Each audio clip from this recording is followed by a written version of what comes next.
Get lit, as the kids say. Lit? I'm not sure if I understand the reference. Oh, okay. It's time to break out the Molly. And go Ringwald. I don't know anybody named Molly. Boom! Whoa! All right. Busting out everybody's eardrums. Son of a bitch. Ooh, that sounded good. I don't think I have any cracks. Oh, I haven't done this one in a minute. Yeah. Oh, that felt good. Yeah, I think I got one in there. No, I don't. Okay. All right. Ha! Live from the landing strip is the 310th edition of Houston Wrestling Radio.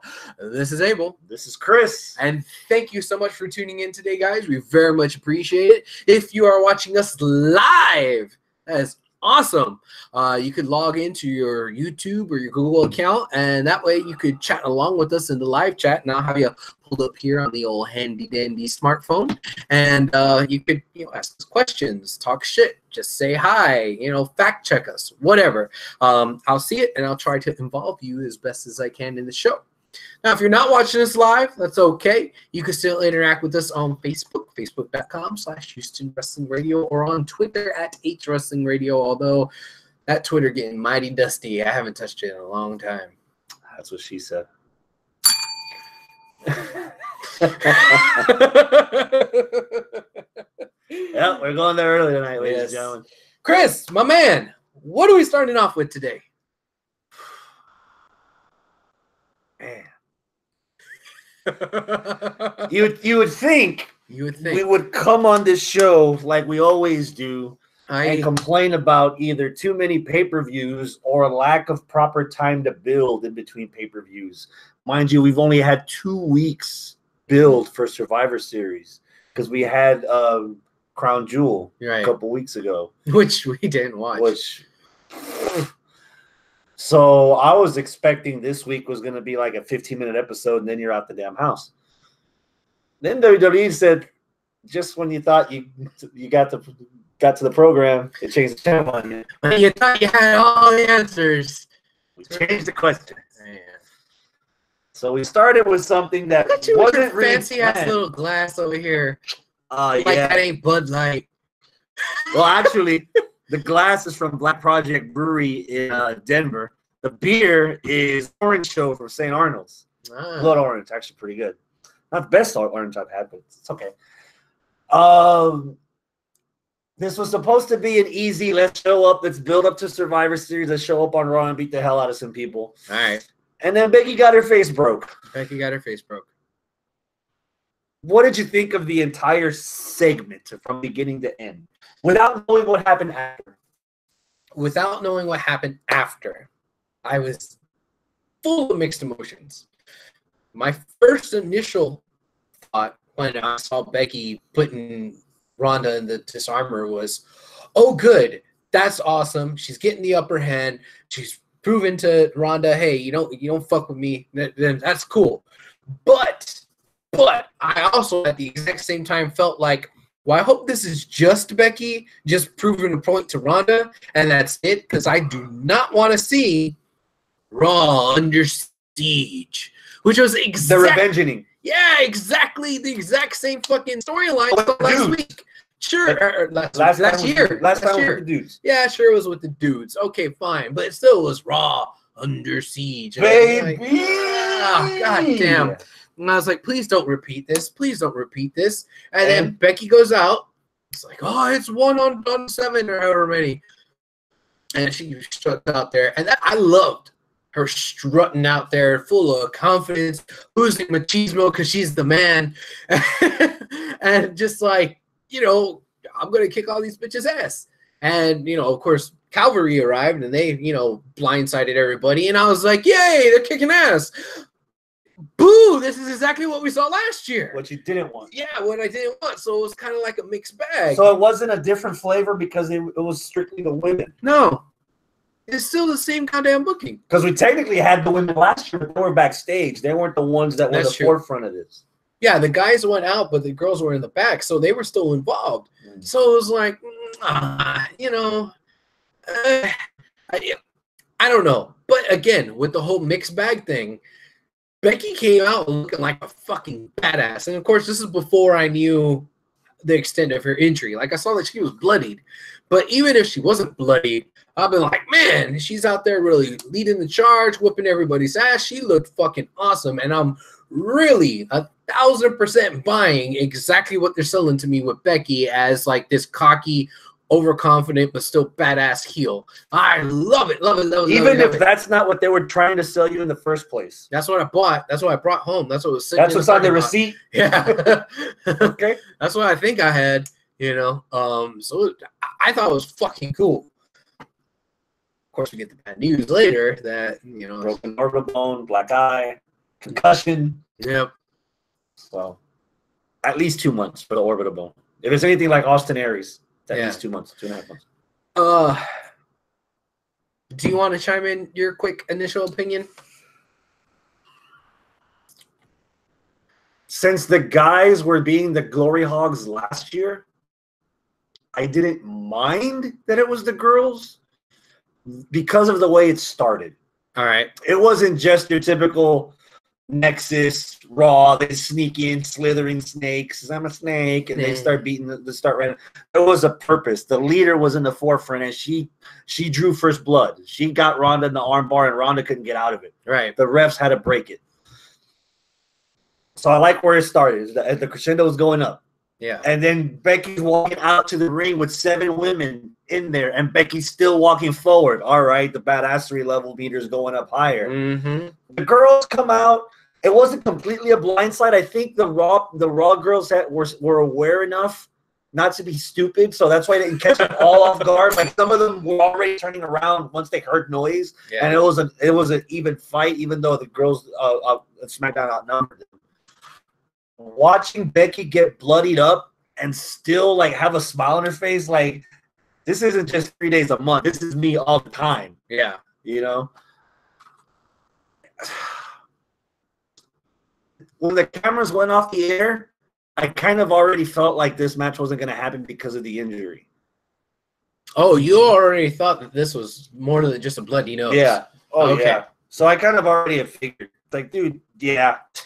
Something happened. I wasn't there. I thought she was I was there. I was like, well, she's got a bloody nose, but she's probably all right. No. I was there. Okay. I was already there. Which didn't hinder anything. I think they made the right call. The only question is, can they keep the momentum? They make a lot of comparisons with Becky and Stone Cold Steve Austin. Well, good, right? Because I was going to bring up another one, but go ahead. Go ahead. The one thing that kept Austin relevant throughout the neck injury in '97 at SummerSlam, up to about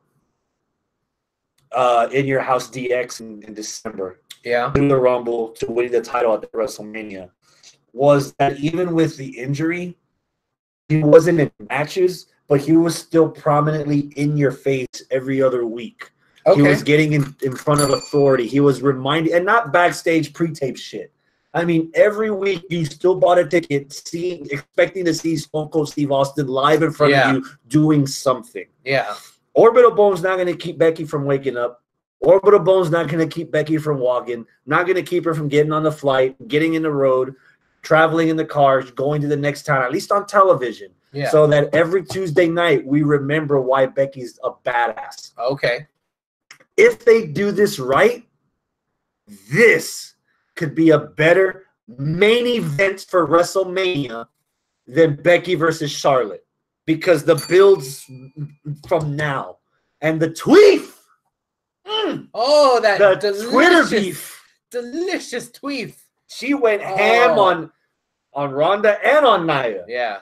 Man, if she keeps up the tweef presence on social media, and if we see her at least every other week still on SmackDown television with the face mask, still like putting chicks in the disarmor to remind them why she is who she is, this dude.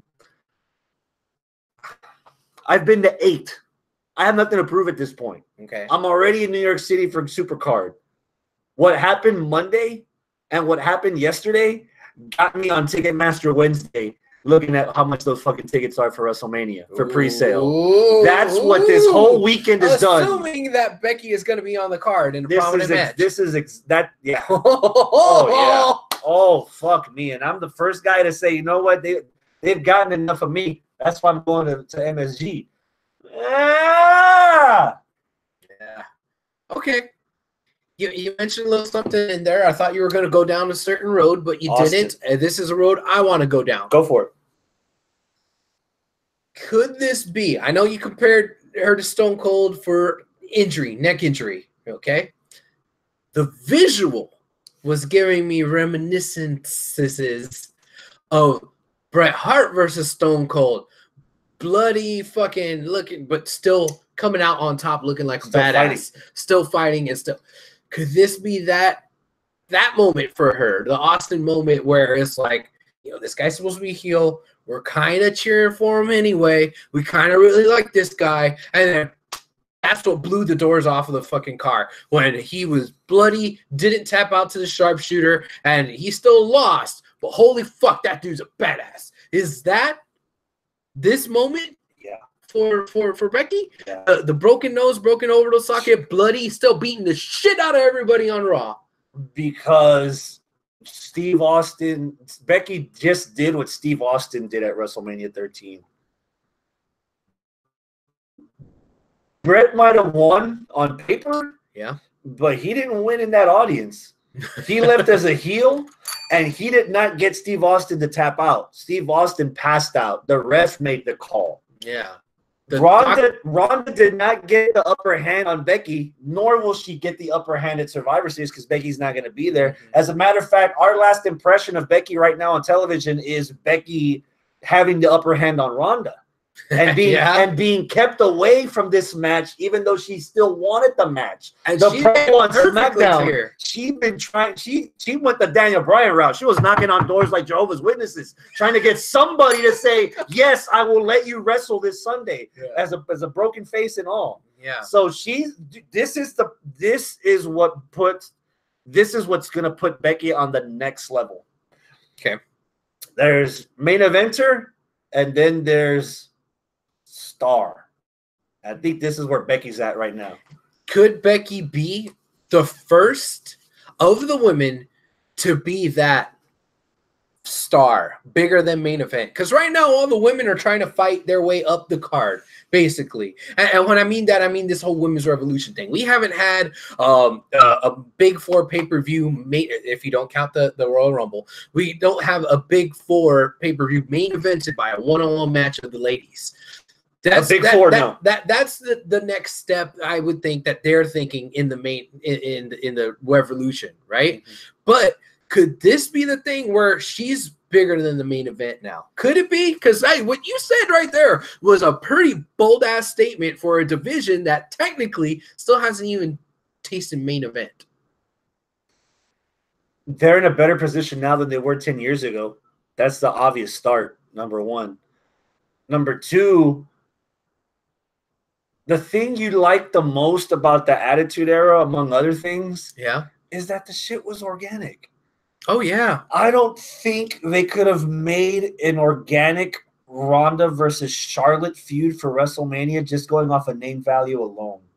Which is exactly what they're going to wind up doing this weekend. Yeah. It's just name value. Yeah. Oh, my God. It's Ronda Rousey versus Charlotte Flair. But what's the story? The story's all about Becky, and Becky picked her. Mm-hmm. Like, who else was she going to pick? The fact that Becky wants to wrestle and can't, they have a very unique opportunity to really put some substance. Mm-hmm. There's substance between Steve Austin and Shawn Michaels. There's substance between Steve Austin and The Rock. There's substance between fucking what other main event from a WrestleMania? Edge versus Undertaker. There's substance in The Miz versus John Cena. There's substance in a lot of these matches. That's not really like that. You don't really have to break a sweat to try to program. Yeah. And this, I'm gonna give you a different analogy here. All right. The wildfires in California. Oh God. There's a nurse. Okay. There's a nurse that drove through the wildfires in his brand new Toyota Tundra pickup Okay. And it looks like a marshmallow. Like it's burnt on the sides. The headlights melted. The side mirrors melted. Wow. It went through hell. Toyota is going to give the dude a new truck. He's going to replace him for that. That's advertisement. That's publicity that is literally on your lap. All you have to do is pick it up. Yeah. This is exactly what Becky versus Ronda is. It's literally the golden goose right there on your lap. All you have to do is acknowledge it and do something with it. Anything with it. And it's printing money. It's fucking printing money. Okay. Yeah. I've got, again, they have a history of letting me down, but they also have the history of picking us up with something else. Like all the Houston sports teams. Exactly. Fucking mellow. So this could be the start of something purely organic. Hold on. I want to get this out. Fuck Mello. I was against him coming to the Rockets the entire time. I don't know if me and you had this conversation. I was like, oh, washed up ass Mello, 10-time All-Star, but dude, he's about to be on the 11th. Maybe six man. Like, come on. Like, really? This is the guy we're blowing the wallet for? Mello? Dude, he ain't gonna make that big of a difference. Okay, CP3, that was a good choice. Did we get Scola back? No. No, I thought I saw some video. No, wait, did we? We got Scola back. I don't even fucking remember. But you know what? Fuck Mello. And now all this shit's going on, man. Fucking Rockets. That's like the Astros letting Keiko go. What in the blue fuck? Okay, I'm sorry. He just rejected the original offer. I know. Still hope. I know. And again, pitchers with that Tommy John, they need to get paid while they can still throw. So I can't blame Keiko. If we pay him double as long as we keep him, fuck it. What about Naya and all this? This is the... How many on the roster is she, like, fucked up with? Are you putting heat on Naya? I would say her body count is starting to approach that same body count as Seth. And nobody's really giving Seth too much shit except for Bret Hart. So I guess, things happen, any wrestler any female wrestler or male wrestler that's not related to The Rock that has that kind of hit count, Kennedy would have suffered they said for Kennedy was injury prone, not hurting other people prone. Okay, I don't know, man. Like, she fucking waffled her good. Oh man, that was. And she's complaining about a cut on her hand the size of this. Yeah. She. Okay, if we want to talk about all the fucking sunshines and daisies that could come out of this for Becky, I might want to apply a little bit of this to Naya as well.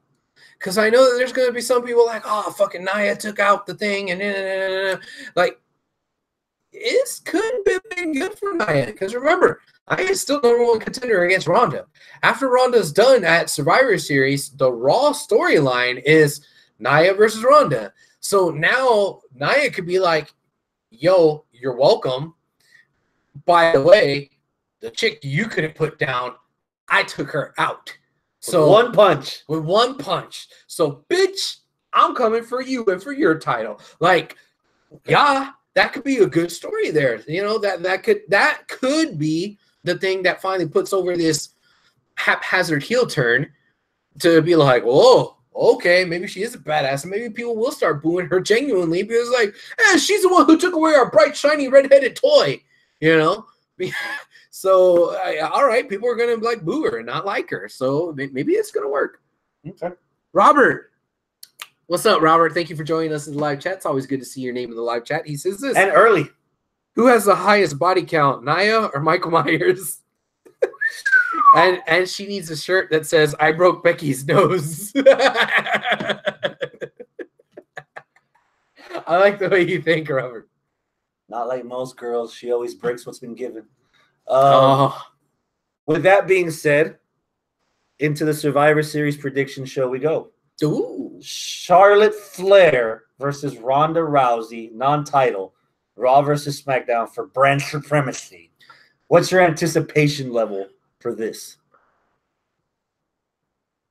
If this was still Becky versus Ronda, You do. And if you think there's a number, if it was just a bloody nose and not like medically not cleared, okay, I would be at a fucking 11.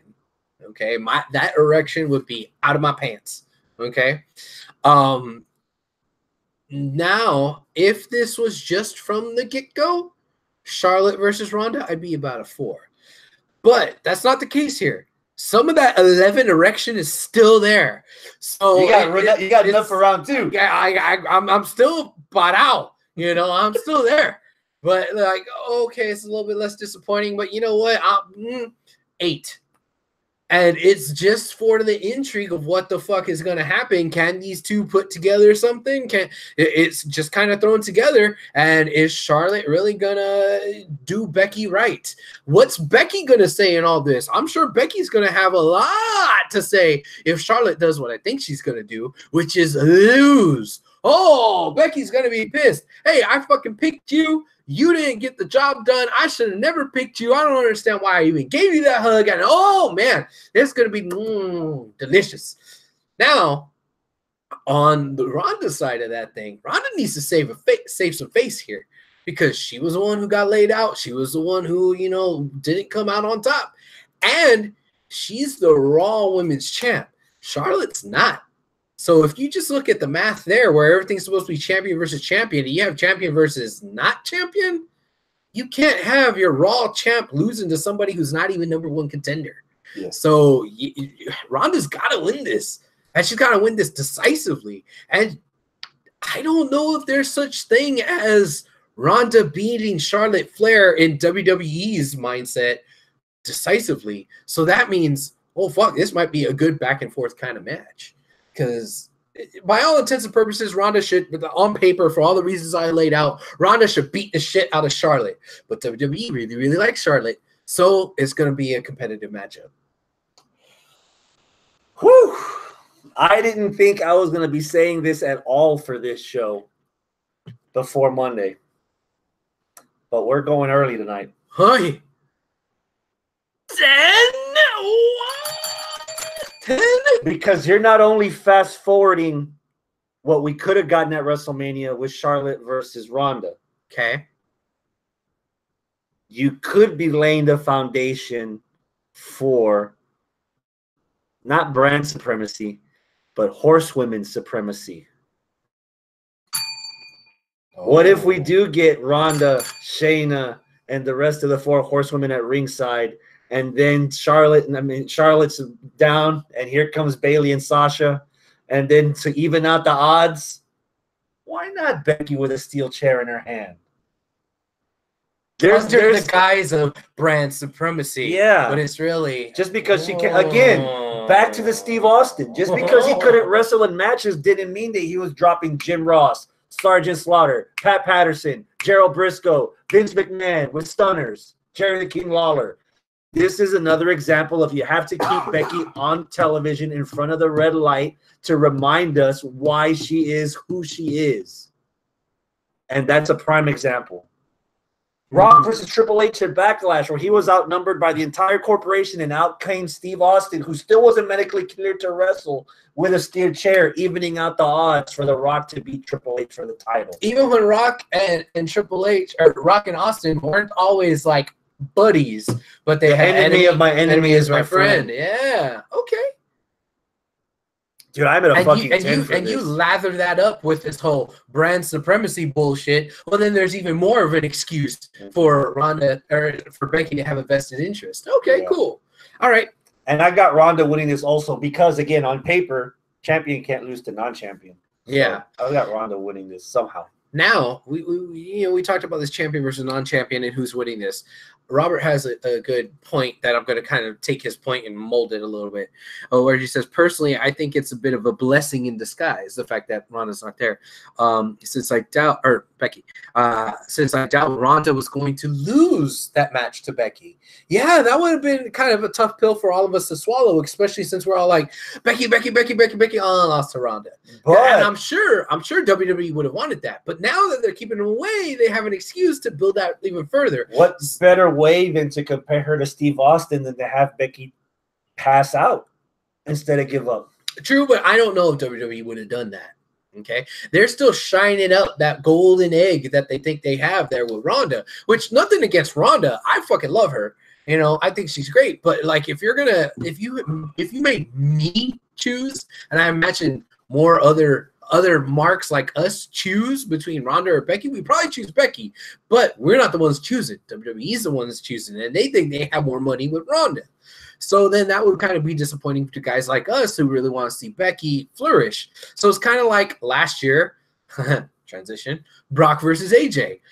Everybody wants to see AJ beat Brock because, it's non-title. Brock's on this winning streak. Fuck Brock. We like AJ a lot better. But what did WWE do? They're like, nah, that's our Universal champ. You're just our WWE champ. So, you're 1A. Yeah, you're 1A. Or you're 1B. He's 1A. Okay? So, of course, Brock's going to win this. Even though he has nothing to lose. If he loses the match, so what? He loses the match. It's that was Brock against AJ. Right. We're not having Brock versus AJ. I'm talking about last year. Yeah. Okay. But this year, we're not having Brock versus AJ. For sure. Apparently, WWE did it again. Monday wasn't enough. They had to swerve us again. Yeah. Daniel Bryan defeats AJ Styles, match of the week candidate. Match of the week candidate as well for me. For the WWE title. Yeah. You want to talk about things that I honestly never thought I was going to see again.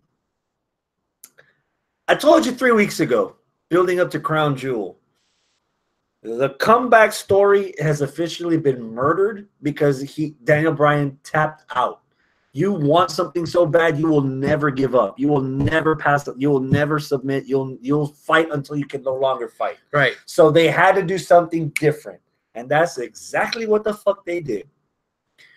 I at the risk of sounding markish for this whole Becky stuff, do you think that this was a hotshot rewrite because we weren't having Becky versus Ronda on the card anymore? And now if you take that away, the card looks a little bit too static, especially if you're going to have a rematch from last year. Do you think that that was a hot shot? Well, shit, man, we can't give them this. You know what? Let's change up this other match to make this other match more appealing. Do you think that's what it is? Instead of AJ versus Brock like we saw last year, let's give him D-Bry versus Brock, which is something people have been clamoring for a long time. I might agree with you if we're talking on the pretense that they had planned on ending Survivor Series with Ronda versus Becky. It could have. Could it? They had already said that they had this match last year, so there's no reason to have Brock versus AJ at the end of the card. At the end of the card, yeah. It could have been that good. That would have been a nice little. They could have done that, especially with the rumors swirling at last year's WrestleMania or this past WrestleMania, that at the upcoming WrestleMania, they're going to try to build their way towards having the women main event the fucking show. Mm-hmm. This could have been a good test pilot for that, Becky versus Ronda at Survivor Series, to see if the women can handle the main event. But with that gone, oh shit, what's our new main event? Well, we got to do the Universal Champ versus WWE Champ. Yeah, that's a repeat of last year. Well, let's change it up. Do you think that's what happened? Possibly. Okay. Yeah. Okay. My anticipation level for Brock Lesnar, Universal Champion, against Daniel Bryan, WWE Champion. 10. You get the fuck out of here. 10. Explain yourself, sir. Defend yourself.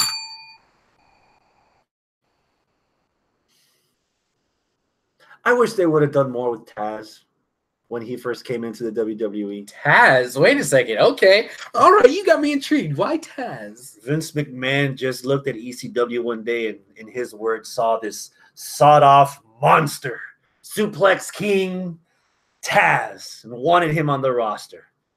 And he was like half of everybody else's height, and they didn't know what to do with a guy that was half of everyone else's height. And he just floundered, and then he gone. Okay. They have an opportunity to have Daniel Bryan be that sawed-off shotgun. AJ couldn't beat Brock by submission, but Daniel Bryan submission specialist, the guy that wanted this match last year, who had an episode of Total Divas focused around his new wrestling technique at the Performance Center, and watching him talk about wanting to wrestle Brock Lesnar in his return match in front of all the students, and watching his face light up like the end of the tunnel when you're about to die. That Daniel Bryan against a Brock Lesnar that AJ made pretty damn clear has not been on his game. AJ's been champ for a year, refining his craft. Lesnar's been champ this last year doing bupkis. AJ made me believe with that promo. He made me believe. It was like, oh, there is more stuff going behind trainers' rooms doors where AJ's ready. He's ready. Oh, okay. I was starting to buy it. This could be the equivalent of Ronda in UFC, where she just got so reliant on the armbar and her judo that she didn't bother to learn anything else. And the division just passed her by. What if this is the moment where Brock Lesnar somehow, either by a pin or by submission, loses to Daniel Bryan in a non-title match and looks himself in the mirror and says, look, I'm trying to go to UFC to get back my heavyweight title, and I lost to this midget? I need to get back to work. I need to get back to business. I need to find the beast that I lost in this match with Daniel Bryan. They have a great way to tell the story, and it's weird because is Daniel Bryan the underdog when he's the guy that won the title by kicking AJ Styles in the testes? Or is Brock Lesnar the face, knowing damn well he's only there 2.5 hours out of the year? So it's the interest and the intrigue has got me at a 10. These first two matches that we talked about for our prediction make me regret that I'm flying back Sunday night from LA instead of actually being there for Survivor Series. All right, listeners, let's take some bets here. What's the over-under that this guy's actually going to wind up finding a scalper or my flight leaves like halfway through Survivor Series and he sells his fucking ticket and gets a later flight? Unless it's delayed from the wildfires, there's no way I'm going to be there for Survivor Series. And there's a fucking 2-hour pre-show. I'm still not going to be able to make it for Survivor Series. Yeah, we've all heard it. We've all heard it. All right, there's a couple of things that we need to unpack there. First off, Brock won the title, but he wasn't supposed to have the title. Remember? Roman, leukemia, got the cancers. He was supposed to be the guy that was running around with his championship. You know? So Brock kind of has this belt when he ain't really supposed to. I'm sure when the writers were writing their scripts 2-3 months ago, they weren't thinking, oh, yeah, we're going to have Brock versus AJ again. They were probably thinking that they were going to have Roman versus AJ, right? Mm-hmm. So I don't think this was planned. I don't think this title run was planned. I think Brock lost that belt on purpose so that he could focus on UFC, and he wasn't supposed to have this belt at all. So he's looking like he's in UFC shape. Yeah. He's getting there. So is him losing this not necessarily as bad as it would have been this time last year when WWE was pushing him to the moon to say, hey, look, this is the guy, we're going to keep him forever, That was before he started flirting with the idea of going back to UFC for one more fight because he got that MMA itch. This is when Vince thought he's finally all mine. That's a $9 million payday for one fight. You take that fight. Well, I know, but I'm just saying, Vince thought he had him cinched up, and he didn't. So circumstances might be a little bit different now. Do you think he could actually lose this to Debra? Again, non-title, just exhibition. Okay. Anything is possible. Okay. And when I mean anything, I do mean something else. Okay. Because okay, go ahead. When Daniel Cormier beat Derek Lewis by submission, mm-hmm. he challenged Lesnar. Yes, he did. Title for title. Yes, he did. And the last time I checked, Las Vegas is only 4.5 hours from Los Angeles. Mm-hmm. Who's to say Daniel Cormier doesn't show up over there and start some shit? Distracts Lesnar enough for Debra to get a victory. Cross promotion, it's a work, brother. They started it. We didn't hear about anything. Why would Vince care about promoting a UFC fight, though? because those are more UFC fans that might not be watching wrestling right now, to just remind them, oh, hey, Brock Lesnar, the guy that could literally beat the hell out of Cormier, is also wrestling. Okay. You think that it might be a publicity thing to get more crossover for both brands? You think maybe Vince and Dana White to the You think Vince and Dana did that? Possible. You think so? Okay. All right. There's another big thing that we need to unpack there. You said something about Daniel Bryan that was willing to kick AJ Styles in the nuts. Might be the Daniel Bryan that could actually unseat the beast. Even beasts have nuts. Is it just because of the heel turn? Is there something different now for D-Bry? Is this a good move? Is this a bad move? We need to talk about this fucking heel turn here with D-Bry. I'm gonna get straight to the point. All right. Any momentum that you might have gained on Tuesday will be lost if Lesnar pins Bryan 1, 2, 3 at Survivor Series. There has to be a way for Lesnar doesn't lose any steam by taking a pinfall here. Hell, Lesnar doesn't lose any steam by submission here. I think Bryan underhanded tactic. Bryan or even then, he doesn't lose any steam either. He's still the beast. Heyman's still gonna talk him up. He's still gonna talk shit about Bryan. Bryan loses this first match as a heel by submission, or loses this first match as a heel by pinfall. Like a fart in church. Nobody's going to care about Bryan's heel turn now. Bryan has to come out of this. So that's why I'm curious how they're going to – they've booked themselves into an interesting corner that I want to see how they get out of it. And if it fails, I want to see it fail from beginning to end. Mm-hmm. Ask me what my anticipation level is. What your anticipation level is? I don't fucking know. Because on the one hand – man, there's a lot of interesting stuff that can happen. Yeah, they've painted themselves into a corner that's an interesting fucking corner. So that makes me want to say that, I'm probably at the 9. But at the same time, I'm like, man, this seems hot shot as fuck. And this seems like I don't really want to see who wins this because I don't really want either person to win this. Yeah, I said that. I don't want either person to win this. And I don't know how I feel about the entire booking and how I feel about this Daniel Bryan heel turn. So I'm kind of like, maybe I'm at like a 4. And I don't know where I'm actually going to land. I don't know where I'm going to land. And here's why. Let me take you back. Way back in the day. Daniel Bryan didn't have a beard. Skinny little guy, didn't have an electric guitar with his dun, dun, dun, dun, dun. No. It was classic music. Shaved head. And he was just an annoying little twerpy fuck because WWE wanted you to think that he was an annoying little twerpy fuck. But he wasn't. Everybody loved him. He's the American Dragon. Holy shit, he's a really great wrestler. We really want to cheer for this guy. But they're giving him the Nakamura treatment. They're giving him the Itami treatment. They're giving him that treatment of he wasn't made here. He's an import. About him. He's an import. Yeah, the stuff he did there matters. You had Michael Cole calling him a dweeb and all that shit, and it wasn't good. You had the Miz at the time. Even though I was a Miz mark at the time, the Miz was getting the best of him.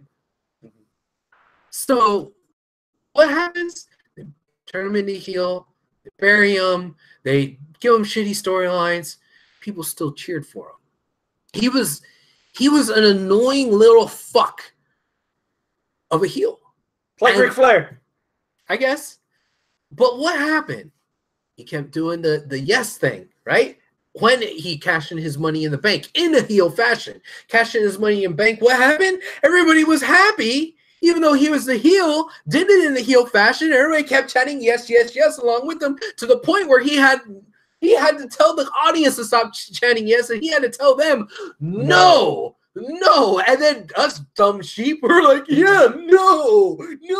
And you couldn't get us. You couldn't get us to boo this fucking guy no matter what. So what do? We forced WWE's hand to turn him babyface. We forced WWE's hand to give him a title shot. We forced WWE's hand to we weren't going to watch WrestleMania if you didn't do it right. And then we forced WWE to have him win both fucking belts and beat 3 of their historically top guys that they like more than him all in one night at WrestleMania 30. The night when The Undertaker lost the fucking streak, when everybody was sad and depressed and, oh my God, shocked in the fucking audience. That audience that I was in, I was there. I know what it was like. People were pissed. The only fucking reason why you didn't have a mass exodus of the Superdome was because people were like, well, you know what? Daniel Bryan better fucking win. Otherwise, I'm going to riot. And what happened? Daniel Bryan saved the goddamn fucking day at WrestleMania 30 because everybody loved this motherfucker. You're going to tell me that we're going to forget all of that because of one kick to the nuts? Fuck no. Everybody's going to cheer for this motherfucker. Again, we that cheer for him, we are the loud minority. I'm calling it now. Place your bets. I'm waiting for this first episode of SmackDown to say, look, I did everything for you fans. I wrestled my heart out for you fans. I took concussions for you fans. I had a neck injury for you fans. And what happened? The second I walked out of the door, AJ Styles walked in, and you forgot all about me. But that's not true at all whatsoever. We never forgot about him. Yeah, that whole time that he was out, he was in the news with the Z every fucking week about, oh, is he ready? Oh, he was clear with that dart. He wasn't clear with that dart. Oh, he's on Talking Smack. He did the thing that you were talking about with Becky and Stone Cold where they're always there. Why? He was on fucking Talking Smack. He was the fucking general manager. He was always there. No, WWE never let us forget about him. We are always cheering this guy. We'll see. I don't think that this heel turn is going to work. I think WWE is going to fucking fuck up this heel turn, and I think Daniel Bryan can never be booed. I don't think he can. And if you think that he can, and if they fuck it up so bad, it's probably not, oh, they did a good job of making us boo him, but more like, man, fuck this shit heat. Heat that, like, you know what, I don't even like this guy anymore like they did Roman. But and that's not the kind of heat that I want on D-Bry. Don't you think in D-Bry's shoes, that's a challenge he wants to take? It's so easy. It's so easy. Man, Brian Pillman said it. It's easy to have an audience cheer for you. It's hard to make an audience boo you. And he's already had the story. The story was already told. He had his story at WrestleMania 30. Yeah. That was it. We tried that again, and he got beat by Roman. He tried it later on, and he got beat by AJ Styles. So guess what? If doing it the right way is not working, he's going to start doing it the wrong way. Are you going to boo him? Or are you cheering for him? Does it matter? People tell me Roman's a face. I booed him. People tell me I'm supposed to hate The Miz. I applaud him for the stuff that he does. At this point, as long as it's interesting enough that I care and that I don't change channel or Travis doesn't fast forward or I don't grab my phone or I don't look at another wrestler, and the person still getting a reaction, even though he's in a situation where people like you are saying it's not going to work, fuck it. Man, I don't know, man. I'm giving this storyline the benefit of the doubt because for once, it played out the way I wanted it to. I said the whole story was over. I said that Bryan can't do the comeback story anymore. You have to do something different. Turn him heel. Make him a bitch like his wife looks like a bitch in front of the wrestling fans right now. Yeah. Do it. And guess what? They did it. So I'm not going to sit here. Good move. I'm not going to sit. It's not about being a good move. It's about being a hypocrite. We do that too often here on this podcast. True. I can't sit here for 4 weeks and complain, what are you doing with Bryan? Now they do something with Bryan, and then I'm going to complain because they did something with Bryan. No, they did what I was hoping they were going to do, so they've got some equity in me for this storyline to see how far it goes. Okay, I guess. All right. the moral compass. You know what? Robert's been sitting here texting away on the live chat. I don't know what the hell. Dude, I'm gonna just message you my address because at this point I don't even know if Arnold's coming back. I'll let you know. I'll let you know. All right. This is what he says. What in the hell is gonna happen when Bryan is stuck in there with the guy who hurts people? One rogue suplex, and that could be career ending. The Singh brothers will live.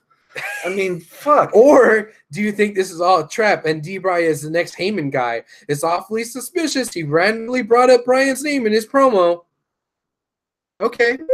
Yeah, that's food for thought. That'd be an interesting little turn. Will you be listening against the wall outside the arena when you're talking about you going? We'll see. Who's going to be the crowd favorite in this match? Isn't this technically heel versus heel anyway? It's an LA in front of PWG crowd that appreciates the They're going to cheer for Bryan. They're going to cheer for Bryan. I kind of wish they waited until after Survivor Series to do the D-Bry title win / heel turn. Him beating AJ would have had so much more shock if AJ had just actually beaten Brock. I'm going to try something real quick. Okay. Talk to the crowd. All right, the last one. If you believe the news with the Z, Bryan wanted to be a heel anyway. Okay, yeah, I guess you're right. Wanting to be a heel and then being an actual heel, though, that's two different things. I don't know if Bryan has that. I don't know if he has that personality to be a heel anymore. Does he? I mean, I can't even think of when he was successfully a heel other than a goofy heel that was kind of torpy, that people were making fun of just because he was little, which is such low-hanging fruit that if anybody did that, I wouldn't really respect that. I don't think that's the look that he had when he kicked AJ. That's not the look that he had when he was holding the belt. I don't think that's the look that he had when he was kicking AJ in the face after the match. He might be doing something completely different. He does have a really good, vicious, high-impact repertoire where he could look like he's beating the fuck out of somebody, with bad intent behind it too. So, I don't know, man. I don't know where my anticipation is somewhere between a 4 and a 9.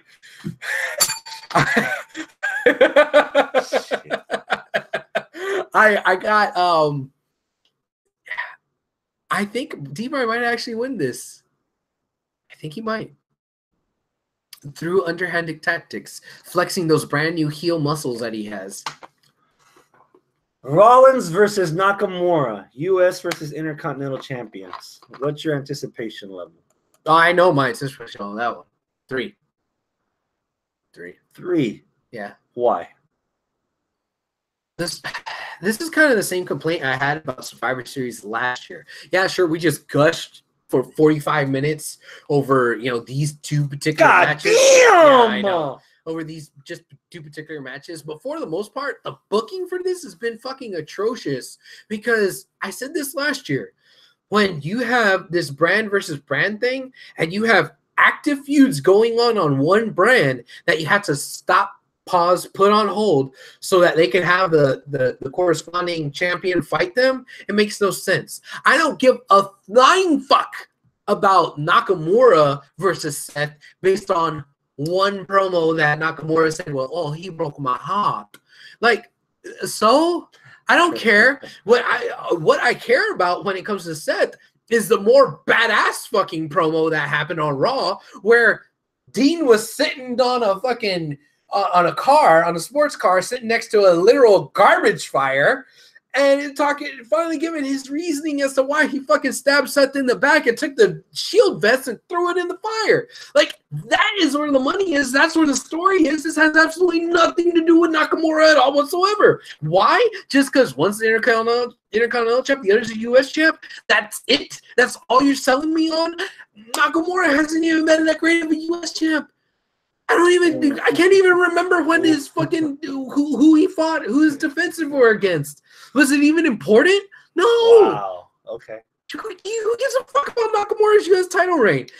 Dean's U.S. title reign back in the Shield days was more impactful than Nakamura's U.S. title reign right now. And half the time he was just throwing the belt on the floor. Yes. It makes no fucking sense. Dean Ambrose looks like a guy that would drive a 2-door Pontiac Grand Am V6 Ram Air-induced blood red car. Of course you know what car yes, it is. I just said the sports car. Exactly.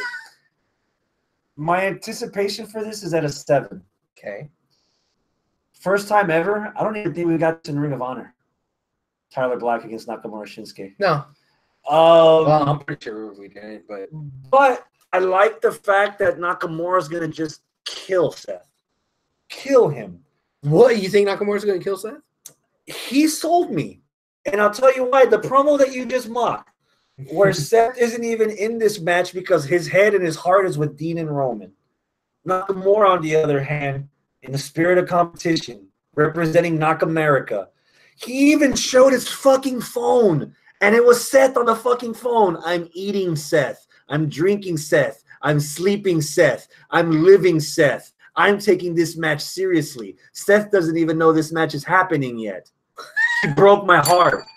In that broken English, it got me. Okay. To me, it made sense. Yeah. So between Nakamura actually, as far as building up to a match, I think that's his best attempt at selling a match. Okay. With him speaking English. Because even with him and Styles, there wasn't a conversation. It was just broken words. It was just phrases. It wasn't like me talking to you right now. Yeah. Nakamura's broken English still had a conversation with Charlie backstage. And it made sense to me. And the visual help that he's like taking in as much of Seth. He's learning his opponent so that he can find the best way to beat him. I'm going to feed him my knee. I'm going to break his face. Awesome. I'm at a 7 for this. Okay. So I've got Nakamura winning this. It's again, easy's not always bad. I've got Dean coming in here and fucking up Seth Rollins' day, and Nakamura's gonna feast on the bones and take what's left. I got Seth winning because I think WWE cares more about Seth than they care about Nakamura. So yeah, Seth will win. A match that I think could steal the show. Mustafa Ali, cruiserweight title match against the champ, Buddy Murphy. What do you think? You've been fading in and out of 205 for a minute, but you know what Buddy can do. You know what Mustafa can do. They've done it in the ring against each other already, and now you're putting it, as far as we know, on the main show. You kind of phrase that a little bit differently than what the truth is, that I've been fading in and out on 205. The truth is, I haven't actually watched 205 in like 2 months. Okay. Even though I was the guy who was always championing. So far this year, you've been the guy. It's not because I haven't wanted to. It's because I just kind of fell off. You know? It's not like, oh, I'm protesting it or I don't like it or 205 not enough sucks. Women. Yeah, it's nothing like that. It's that I just happen to find myself at the end of my Thanksgiving meal of wrestling that I don't have enough room for that fucking cranberry sauce, you know? It's just sauce, bro. I know. It comes out the same way it goes in. Although sometimes some good cranberry sauce oh, really good. Yeah. Mix in a little vodka in there. Good. Ooh, what? That being said, just word of mouth. Just telling me the names. You're hungry. That kind of tickled my pickle a little bit. You'll make room. I'll try to make. Give me 30 minutes to digest. I come back from Mo. So you know what? I'm gonna put myself at a 7. I have absolutely no clue who's gonna win this. I think the last time I watched a 205 match is when Buddy Murphy won and beat Cedric Alexander. Super Showdown. Yeah. Was that 2 months ago? Yeah. Yeah, somewhere around. That's the last time I saw a match. Might have been one of the best matches on that card. Yeah, it was pretty good. Based on that and only that, Buddy's going to keep it. I agree. It's too soon for everybody to drop it. I think him as a champion, there's a lot of worthy contenders that would make it interesting if they intend on highlighting that belt on the main roster pay-per-views the way they should. So far, there's only one pre-show match announced, and if that stays that way, if I get to see the cruiserweight title as a buffer between one of these 5-on-5 team matches, that would be very appealing to me. I have an argument for you as to why it's not going to be on the main event or on the main show. There's a 2-hour pre-show. No. It's the same brand. Survivor Series is about Raw versus SmackDown. Brand supremacy. The one night of the year that this has nothing to do with Raw versus SmackDown. So they're gonna toss that shit onto the pre-show. I'm still at a 7. It's a good match, and contrary to what I've said before, good matches. I have gone out and made an effort to watch the pre-show. Austin Aries versus Neville at WrestleMania 33. I saw it even after I was already there because I want to hear the commentary. I actually went back and I thought it was a fun match between Rusev and Nakamura, the opening match pre-show for Super Showdown. Yeah. So this, I'm probably gonna be watching this live at the airport. I'm watching this. I want to make the effort to watch this cruiserweight match to see if there's still. Man, for all the wrestling that I've cut out because of my schedule and because of fear of getting burned out, the first thing that I've been wanting to go back to was 205 Live. Okay. And I'm hoping that this gives me that little oomph in the direction of me watching 205 Live. Okay. After the fact, instead of fucking not watching, instead of just continuing to trim wrestling fat. Gotcha. So I've got Buddy Murphy winning this, but I bet the match is gonna be fucking insane. I wouldn't be upset if Mustafa won it. Yeah, Mustafa won. That's a pleasant surprise in my book. Mm-hmm. All right, next. Last minute addition last night, but it was bound to happen. I've wanted this match from the beginning, from the moment that these two debuted on the roster, and now we're getting it the same year. SmackDown, The Bar, Sheamus and Cesaro against Raw's Authors of Pain. Okay. Tag match, brand supremacy. What's your anticipation level for AOP versus the BAR?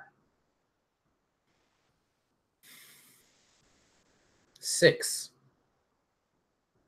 Is it lack of story build that we're just getting this? Lack of story build again. That's gonna play a lot of this card. Exactly, because it's like, oh, just 2 weeks, brand supremacy. That's it. Big whoop. We still don't know what the hell's up with the Big Show. They say that it's the Bar with the Big Show. So is this Sublime with Rome? Can't we just call it Sublime now? It's been over 10 years. It's okay, you know. Let it go. Let it go. Yeah, like he's Sublime. Rome is Sublime now. Or is this, you know, STP with Chester Bennington? Yeah. What's going on here with Big Show? Is he just? I just want the standoff between Big Show and Drake Maverick. The stand down. It's like Drake Maverick is just staring at his knee. I hope that's his knee because that knee is getting bigger by the second. Like, bought out. The story there that has been abandoned is, why is that big, tall, 7-foot guy with them? Like, they're the ones who screwed over the New Day, and the New Day has like 0 fucks to give. Like, what happens to that investigation? Do I need to call Detective Pikachu to come over here and investigate? Like, what the fuck happened? Oh my God, you understand me? Every time I talk to somebody else, they just hear Pika Pika. Yeah. No, with the Big Shows, every time it's somebody else, all they hear is yeah. Like, what the fuck? Like, that's the hanging chad of story there that they're not addressing because they got to hamstring and shoehorn this fucking brand supremacy bullshit in the middle of a real storyline that you could have done something with, and all it does is just devalue Big Show even more. So yeah, that's kind of my thorn in my side on that match. Now, is the match going to be good? I think that the Bar can put on a good match with just about anybody. I think AOP has yet to prove themselves against really good tag teams that don't expect to be carrying them. You know, like other teams sometimes are carrying them. In NXT, they've been good, but they're not being great. And other guys like Revival of like, okay, well, we're going to be in charge of the match. This is the big leagues, guys. The Bar isn't going to fucking hold your hand and pull you through this match. You got to fucking hold your own. Can they hold their own in such a high-profile match against a really badass team? I like to see what they can do. Are they going to step up? My anticipation for this match is also at a 7. Okay. Because they're not going to hold their hands. They're going to beat the ever-loving fuck out of AOP, and AOP can take it. I'm hoping AOP can dish it out. I want to see Cesaro and Sheamus threatened by guys that are bigger than them, because both of these guys are, you know, so they're going to use that to their advantage. And the fact that they are a team, again, Sheamus and Cesaro have been together for about 2 years now, but they are not a team. They're two guys that are still working together. No, they're the bar now. You think so? They're the bar. Let's see if they can clear AOP. All right. I'm at a 7 for this match also. I've got I got AOP winning this. I got the bar winning. SmackDown's got to get some wins. Well, how about 5-on-5 for the ladies? Well, 5-on-4. Yes, that's what I was about to say. Raw Currently has Mickey, Nia, Tamina, Ruby Riott, and I don't know why Natty's in this team, against Naomi, Asuka, Sonya Deville, Carmella, and Vacant. Oh, that pesky Vacant. Vacant being in this match actually raises me up a tick. I probably would have been at like 6. Now I'm at 7 because I want to know who that one is. And if that one is this one that I think it is, then I'm going to go to about an 8. But if it's somebody else, and I'll tell you who I hope it is. Don't say it. I want to play. Oh, let me play. Fuck. I'll be in the team. Oh. I'll make SmackDown good. Let me play. Let Nikki play. Oh. Yeah. Yeah. I want Nikki to be stuck on that team. Yeah. That'd be cool. But if it's not Nikki, if it's just like fucking Alicia Fox or something. Oh, no. Alicia Fox is the wrong brand. But yeah, I don't know. If it's somebody lame like that, I'm like, okay. But if it's Nikki, yeah, I'm interested. I have a sneaking suspicion about something here. Okay. My anticipation for this is, oddly enough, also at a 7 because of what it could be. Okay. You talk about Becky having an opportunity at WrestleMania because things didn't happen this weekend in Survivor Series. Correct. There's another woman that could benefit from that. Oh, yeah? I love the ladies. I want to see more ladies at WrestleMania. I want to see more one-on-one matches with the ladies at WrestleMania. If you're going to make WrestleMania 11 hours long, half of it better be with women. I am predicting a foil for Alexa Bliss's super team of heels. I am predicting that the 5th woman is Trish Stratus. And we are building towards Alexa versus Trish at WrestleMania because we didn't get Alicia versus Trish at Evolution. We did it. Okay. And if you insert Trish into this 5-on-5 and have Trish at least be the one to win the whole thing at the end, and you just give Alexa more reason to be upset. And then the Women's Royal Rumble, have Trish eliminate Alexa, make Alexa more upset to the point that, you know what, fuck it, bitches got to be bitches, and Alexa's got to get hers. Fuck it. And then Alexa gets one on Trish at Mania. Okay. They have it. Remember, WrestleMania season for the casual people, you fools, starts at Royal Rumble.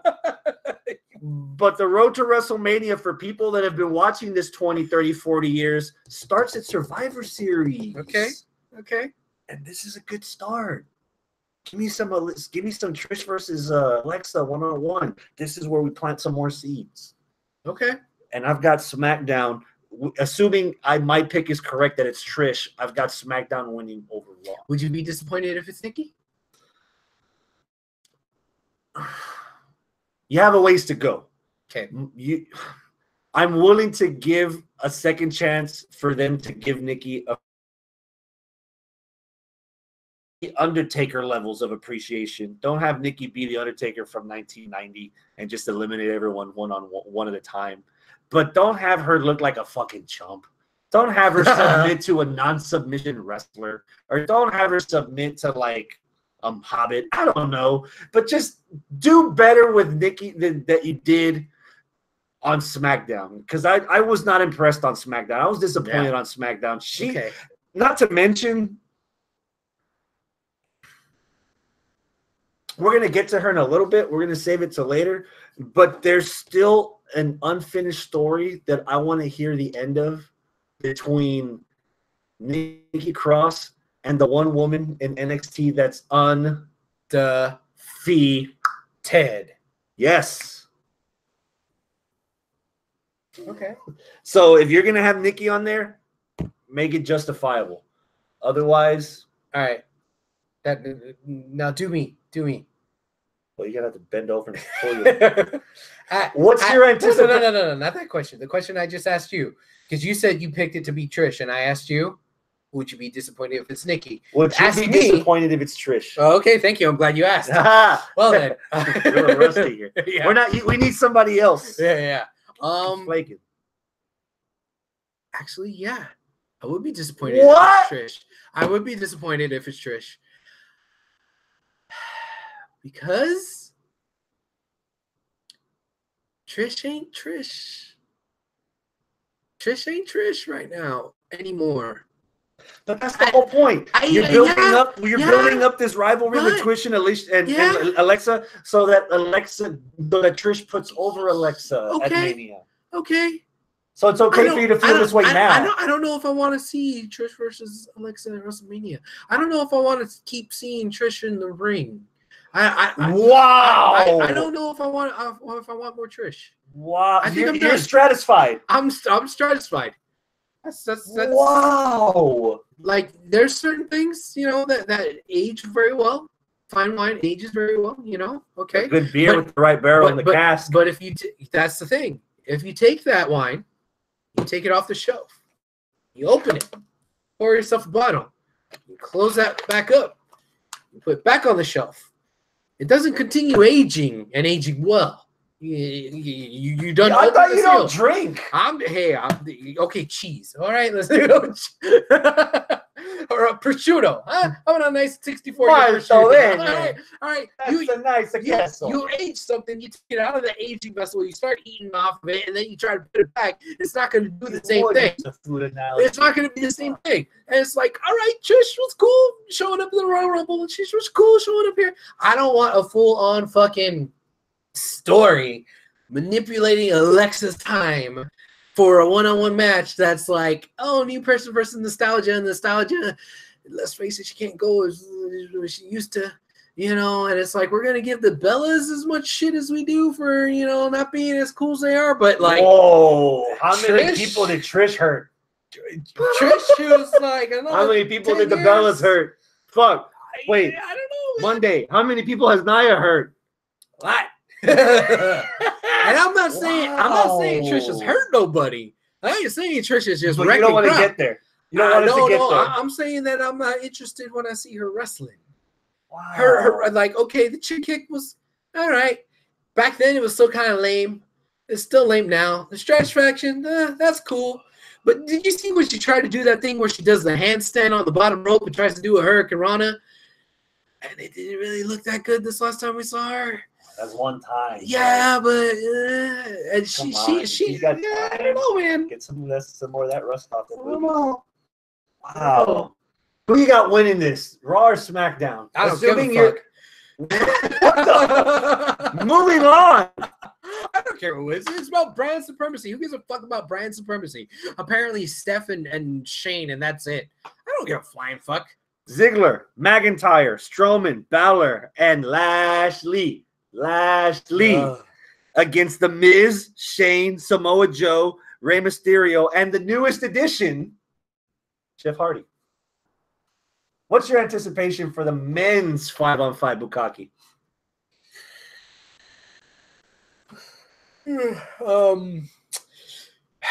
3.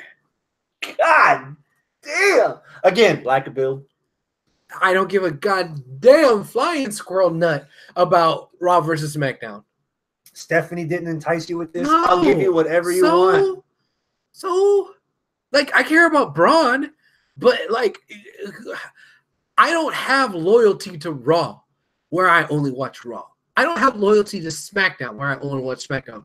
I don't know of any motherfuckers anymore that are that same way. They're both on fucking USA. Back in the day, the Po folk would watch SmackDown because that was on free TV, whereas Raw was on. So a little bit, kind of, sort of, a titch. There was a titch of that there where there were some people who only watched SmackDown, and that's it. But now.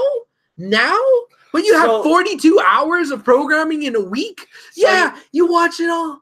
So you're telling me Raw versus SmackDown will be better next year when SmackDown's on Fox? Probably not. Even then, it's still fucking like I don't know. Like, so you're not interested in seeing Samoa Joe against Braun Strowman. What I am interested, you're not interested in seeing Rey Mysterio against Finn Balor. What I'm interested in is shutting Shane and Stephanie the fuck up and let them go away for another 2 or 3 months, so we have to fucking see them bickering about Raw is better, no SmackDown's better, no, like bitch, it's the same goddamn company. It's like left Twix and right Twix. You're the both goddamn same delicious thing that I stick in my mouth, and you come from the same bag. No, not one bag is 2 right Twix and 1 bag is 2 left Twix. I see you, Twix. You ain't fooling me. And Raw, WWE, SmackDown, you ain't fooling me either, bitch. I'm more of a Snickers guy anyway. Well, the Snickers, they have those where they have the 2 in the same pack too. Yeah. Sometimes it's the same shit, bitch. Really. Yes, it is. This is okay. So if your analogy works, this is M&M plain versus M&M peanut, and I'm just waiting for Triple H to bring the almonds in from NXT and just wreck shop. My anticipation for this is about a 5 because of some of the possibilities I could see, but then again, I'm not sure if in a match like this, WWE will do right by the possibilities that I would like to see. And for even once, then, it's just going to be a tease for like 5 minutes at most. For once, I'm on your boat. It's a match like this where I hate that they had to pause storylines to go through this. Yeah. Just to see what comes out of the other side of the meat grinder. Mm-hmm. So I don't care who wins. Thank you. I don't. At least for the men, I don't care who wins. Pre-show, 10 men, 10 5-on-5 tag teams. Glorious, Revival, B-Team, Ascension, and the Lucha House Party against the Usos, New Day, Sanity, the Colons, and the Good Bros. I'll say this much. I really liked the promo backstage on SmackDown with the Usos getting to know the teams. Like Colognes, it's all about family. SmackDown family. Good Brothers, get too vicious, get too violent, get too sweet. Sanity, y'all crazy white fuckers. Y'all keep voting Republican. We still need you. And the promo they cut in the back with everybody else, all the races, all the different shades of colors and all the shades of crazy teams, they looked like a unit. They presented themselves as a unit. I liked it. Mm-hmm. As opposed to the Raw side where everybody was ready for the fight and then Braun came and anal fucked everyone with his hands because everybody had to get them. And then we had to redo the fucking match. I think that's what killed it for me on the Raw side. It's like, oh, these teams don't matter because one guy just beat the shit out of every single one of you fucks. So, no. So I'm at a 3 for this. This is not a pre-show match that I'm going back to watch. Nah. Do you really have to ask me? I have to. It's part of the gimmick. Okay. What's your anticipation level? My anticipation level would be at a 0. Uh-oh. If it wasn't for the point that you just made about the promo the Usos did was interesting. So that bumped it up to a 0.5. Do you care who wins? I don't give a flying fuck. If I didn't care about the men's 1-on-1, 5-on-5 traditional, I really don't care about the cluster fuck ass bukkake that is a 10 on motherfucking 10. 10 on 10? Really?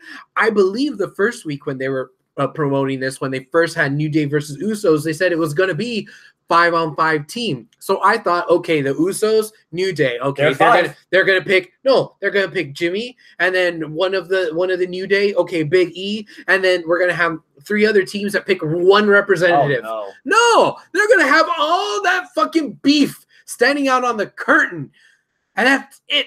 You're gonna have beef curtains. Beef? Yeah, yes, beef curtains. See, you ruined my timing of my joke. But yeah, that's all you're going to have. You're going to have all these motherfuckers just standing out on the ring. You're going to need a lot of time for that joke to make anybody laugh. And it's not like, so why? Again, why? Brand supremacy? Even then, it's the fucking, not even 1A, 1B. This is like the 1Z. You're still using 1? I'd go down to like 7. It's like...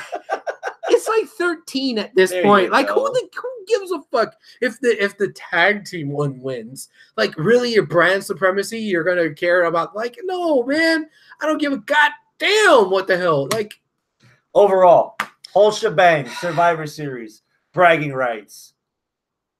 If it wasn't for Becky not being there with Ronda versus Charlotte, and if it wasn't for the Universal title, what's going on with Bryan and AJ and Brock, those are the only things that are keeping me afloat, keeping me at a 7. If it wasn't for those two, man, I'd probably be at like a 2 for this goddamn pay-per-view. The positives are outweighing the negatives for me for now, so I'm at about a 6. Okay. Are we done with Raw? SmackDown? Are we done with the main roster? Yes. Okay, good. Yes. Get out of there. This fucking stupid shit. Fine. Fine. I get it. Let the War Games begin. War Games. Woo. I like to use this analogy a lot on this show. Yeah. And I get to do it again. Well, it's not a food analogy because that's me. Quality over quantity. That's not an analogy, but okay. 4 matches for TakeOver War Games. So let's start with the women. 2 out of 3 falls to end the rivalry. Kairi Sane, Shayna Baszler. What's your anticipation? 8. I think that it's going to be a good match in between the ropes. 2 out of 3 falls is going to be interesting. You're going to have some definitiveness to it. But because of the definitiveness, I think I know who's going to win. I think it's going to be Shayna. Because if Kairi wins this, rematch. No. Shayna needs to win this definitive end of the feud, move on, whatever. And that kind of sucks because I can kind of see it coming and predict it. If it wasn't for that, let's say this was just grudge match, non-title, then I'd probably be at a 10. Because it's like, oh, man, I don't know who's going to win. This is going to be interesting, blah, blah, blah. Maybe if it was for like #1 contender or something like that, but it's not. It's for the title. Because it's for the title, I think they're going to keep the belt on Shayna. That lowers my anticipation level a little because it's kind of predictable. My anticipation level for this is about a 7. Okay. I know what I'm going to get from them. I'm pretty sure I'm going to like what I'm going to get from them. But it feels like it's time to end this. I feel like if this goes any further, I'm going to get sick of those two. Like, it needs a stopgap. It needs a break. Like, I can't wait for this to be like a 4-minute match on Raw, just randomly, for no announcement, just for the fuck of it, because that's what they do with the main roster now. Yeah. But 2 out of 3 falls, I'm at about a 7 for it. But if you want to take a second, we can dissect the whole thing. Okay, go for it. Say Kairi Sane wins it and it's the end of the feud. Shayna can't get another match. Who says Shayna can't get another match? The feud's over. No more title matches for whoever. So let's have a rematch clause. No, that the end of the rivalry. William Regal said this is it. Oh yeah, because they said once in a lifetime at WrestleMania. Yeah. So of course. So with that off the table, say Baszler's off the table. Who are your next heel contenders for Kairi? Women's right. What's her name? Lacey Evans. Yeah. Lacey Evans. Or Ted. Yeah. It could be her. Okay, let's say Shayna. Who's the next face in line for Shayna? Assuming Nikki's on the main roster now. Candice? Is Candice a heel now too? I don't even know. Okay. Who's the next face? Mia? Although Mia just got her ass whooped. And she just got there. Yeah. The chick that Arnold likes. No. What's her name? Oh, no. Dakota Kai? Kai? Oh, no. You need to keep her in the oven for at least another 6 more months. Oh, 6 months? Ooh. No. Okay. For some reason, maybe not to sound like an asshole, but I think because he's brought her up so much that it's kind of like losing. Like, I'm starting to lose interest in her. It's like that syndrome. Hey, you need to watch this match. It's the shit. Oh, it is, huh?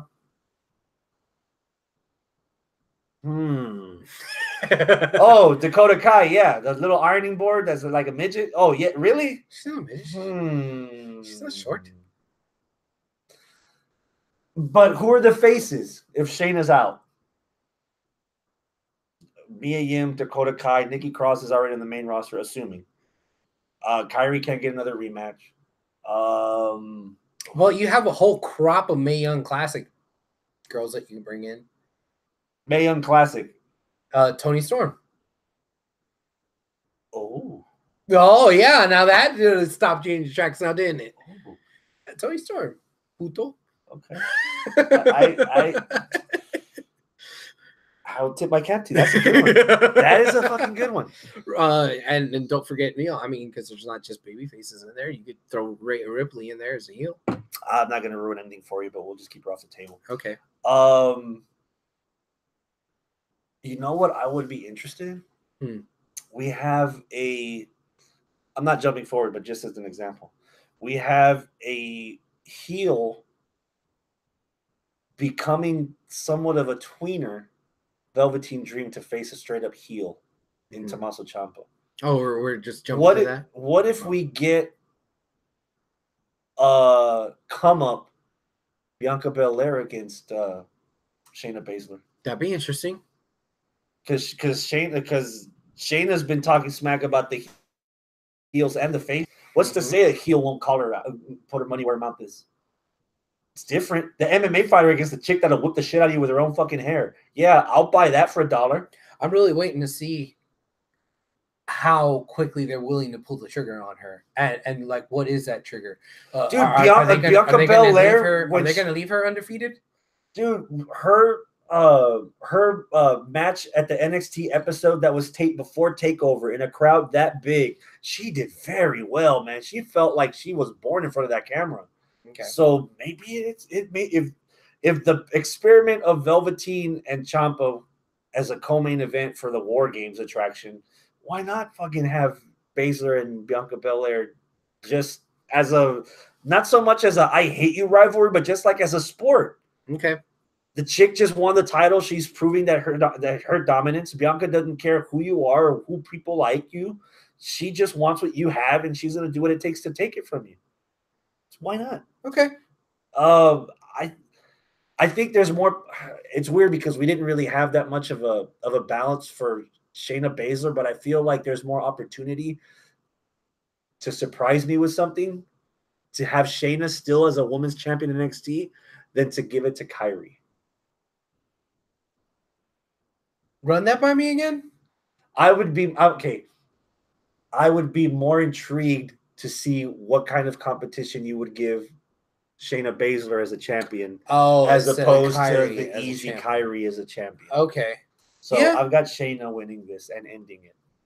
Okay. I think there's also a lot of intrigue to pass around when it comes to Jesselman and what's the other one? Jessamine Duke and I forget the other one. I don't know. The other two. Yeah. The two forgotten four horsewomen, yeah. Because the Andersons. Yeah. Because, they're now, instead of just sitting ringside. Malenko and Benoit. Yeah. Fuck. Instead of just sitting ringside, they're actually in the promos with them, sitting on the couch. And okay, by the way, we watched NXT right before. Robert Medlin is saying he watched this episode of NXT before he's bringing up the Ono versus Riddle match that's going to happen as well. Yeah, we watched that too. And there's the two of them sitting on the couch while Shayna's getting interviewed, one-on-one. So I'm thinking they're going to start involving them even more and more and more. And when's that going to come to a point where it's like those three finally put their fucking heart, wind, fire all together with fucking Rhonda? Like, where's Captain America? Or Captain Planet? Captain America. Where's Captain Planet coming out of there? Too soon, man. I know. Stan Lee would come out of his grave and slap the glasses off your face. Damn. Captain Planet wasn't a Marvel thing.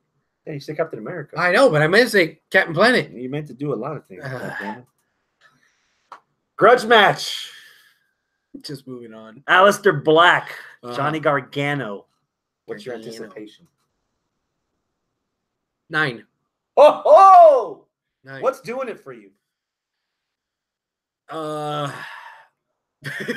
Gargano and Black, honestly. I mean, they're both super great competitors. I haven't been disappointed by either one of them as far as a match goes. So I think the match is going to be pretty damn good. The story itself, I'm intrigued of the story. I can't say that I'm sold on the story of. Yeah, maybe you could sell me on this because I think you're a little bit higher on this than I am with this heel turn of Johnny. At first, I was like, Johnny, it was low hanging fruit. It was too obvious that it could have been him because he was the one who stood the most to gain. But he's like he's more facier than D-Bry is, and I'll find D-Bry to be a hard pill to swallow. And you're telling me Johnny also? Oh, fuck, But the promo kind of went a long way. But I think it went further for you. So Chris, convince me here that I'm not crazy. I can't. Okay. But unbiasedly, I can't. Okay. You're at a 10. You son of a bitch. Is it because you're going to be there? Remember, you just said, is it because I'm going? I gave Baszler versus Sane a 7. All right. So this isn't just the whole low blowing. No, I bet. Again, the possibility of what you can tell me. There are only 2 people on the NXT roster that have pinned Aleister Black clean. Okay. 1, 2, 3. Tommaso Ciampa, Johnny Gargano. Aleister Black has not beaten Gargano yet. Okay. This is Undertaker Mankind, where the out-of-shape, fat-ass Mankind is like running wreck over the Undertaker for years. It's not going that far, but this is what I'm feeling. It's like this. There's a very interesting story of the heel that is telling himself he's doing right. Yeah. For the sake of, you know what? I needed to get from point A to point B, and you were the bridge in the middle that I had to burn to make sure nobody followed me. But now everybody's mad because apparently that little bridge is the one that everybody liked to visit when the sun went down and the stars came out. So now I look like the bad guy. Fuck what everybody else thinks. I'm still trying to get mine. My finish line is still Tommaso Ciampa. It's still the NXT title. So this isn't your typical, I hate you and I'm going to kick your guts. Oh, I'm going to fuck your wife when you're not looking. No, he has a motive that really doesn't affect Black at all. Black, even now, Black's the third wheel still between Ciampa and Gargano. At least so this is Gargano's mind. Yeah, in Gargano's mind. So that's a different side of the Rubik's Cube that I wasn't expecting when I turned these colors. Mm-hmm. So my presence there aside, if I was at home watching this, I'm still at a 10 for this because I'm curious to see where it goes. Maybe we do get a payoff that maybe Ciampa was a part of it all along or something, or who knows. Maybe we get a little love interest between fucking Aleister Black and Nikki Cross out of this. I don't know. Maybe a love interest between Aleister Black and You've been trying to push this fucking like Dear Playboy letters for the past couple of weeks of, yeah, I fucked my best friend's wife. Nah, that's not happening, bro. I mean, you never know. I mean, she has started wearing all black and stuff. She has that little guy liner lipstick going on, She been listening to Manson? The new Good Charlotte album. That's what it is. That's what it is.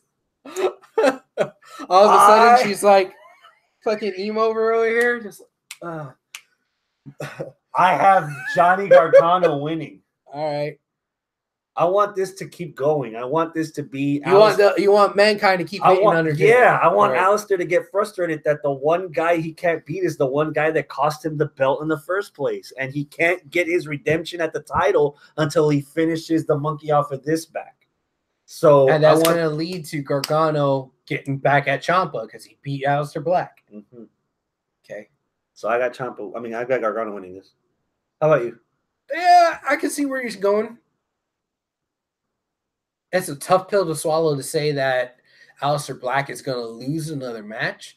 But one thing that's been interesting about Aleister Black is that when he loses, he's not like Sami Zayn, Zack Ryder, and Gargano, where they lose, but they're still lovable. No, when he loses, He learns something. He gets something else. His character develops. Not to mention the 2 losses that he's had were both protected. He lost to Gargano because it was a fatal 4-way match. He lost to Ciampa because Gargano interfered. Yeah. So this isn't Bray Wyatt, ladies and gentlemen. we're on the opposite side of that coin. So he could lose. Yeah. He could lose and be all right. Maybe. Yeah, Gargano winning this. Speaking about losing, but could be all right. Match of the week candidate. Lars Sullivan beating Velveteen Dream on last week's episode of NXT. No, that was this week. No, that was last week. We just watched it. No, this week was the main event.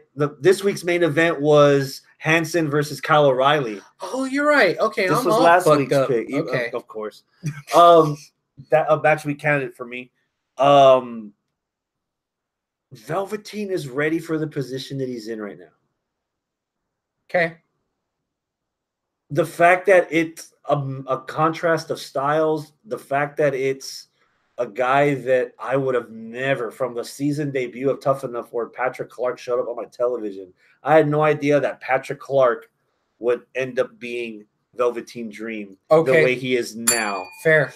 And in front of the audience, 10 miles away from Hollywood, my anticipation for this match is at another 10. Get the fuck out of here. Yes. What did I just say when we started this conversation of TakeOver? Quality over quantity. You've been complaining that Survivor Series has a 2-week build. How long have we had this build for? How long have we had the build for the women? How long have we had the build for Aleister Black? We'll get to the main event in a minute. But a lot of this is justified.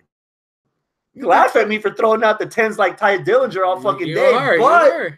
But don't tell me you're not excited for this match.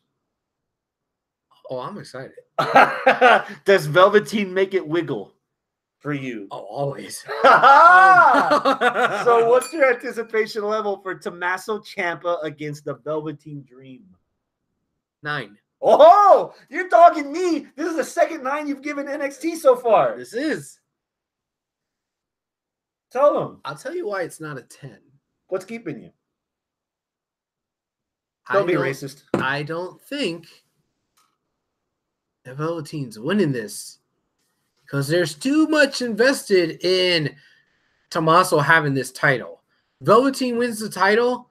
All the stuff for Ciampa and Black and what goes on with those two, and then how that factors into them going after it, like all that gets fucked up. Would it be interesting? Hell yeah. Because, ooh, wow, they really painted themselves out of a corner and into a different room. How the fuck did this happen? You know? Purple on walls? Yeah, wait. I'll buy it. Yeah, okay, we'll see. You know, but it's like this weird-ass uncharted territory that I don't think that they're smart enough to go to. Okay? This isn't the main roster. Again, this is NXT. Still, regardless, I don't think they're smart enough to go to that to actually make that make sense. So I think that they're going to keep it on Tommaso. And just like how I said with Kyrie and Shayna, I would be at a 10. I would be higher if it wasn't for the little bit of predictability. That's where I am here. The little bit of predictability is I'm pretty sure Tommaso Ciampa's going to win this. Okay, so you said it backwards. You said you thought Velveteen Dream wasn't winning.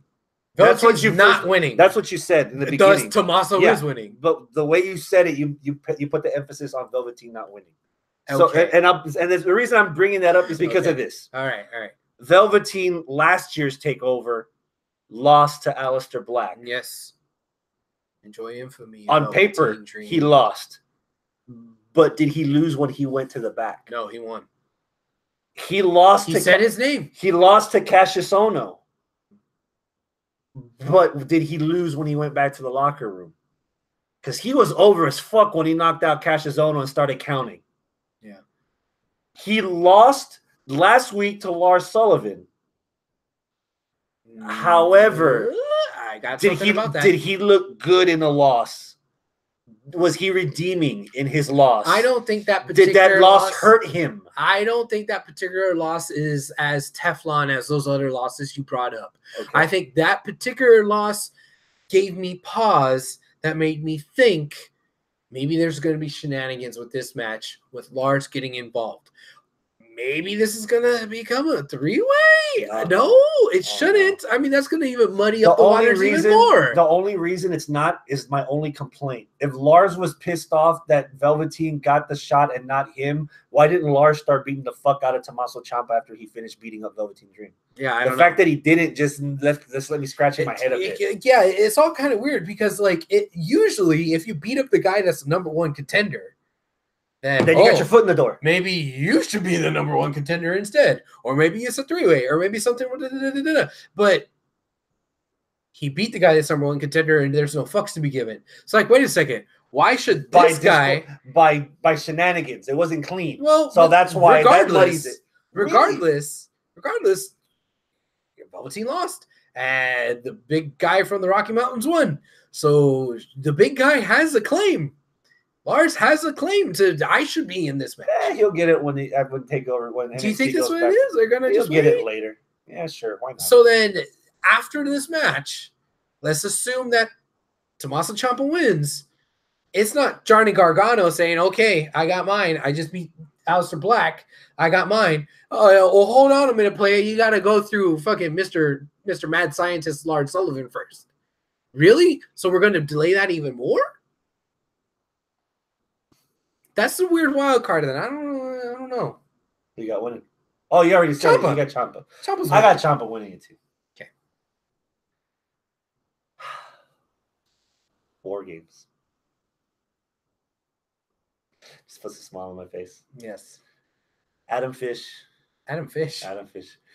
Cole, Bobby Fish, Kyle O'Reilly, Roderick Strong. Yes. The Undisputed Era. Yes. Against Hanson, Raymond Rowe, Ricochet, Pete Dunne. War Games. You already know where I'm going. So let's just get to it. What's your anticipation level for this match? 10. What the fuck? My anticipation level for this is 10. 10, sir. 10. I'll do you one better. Okay.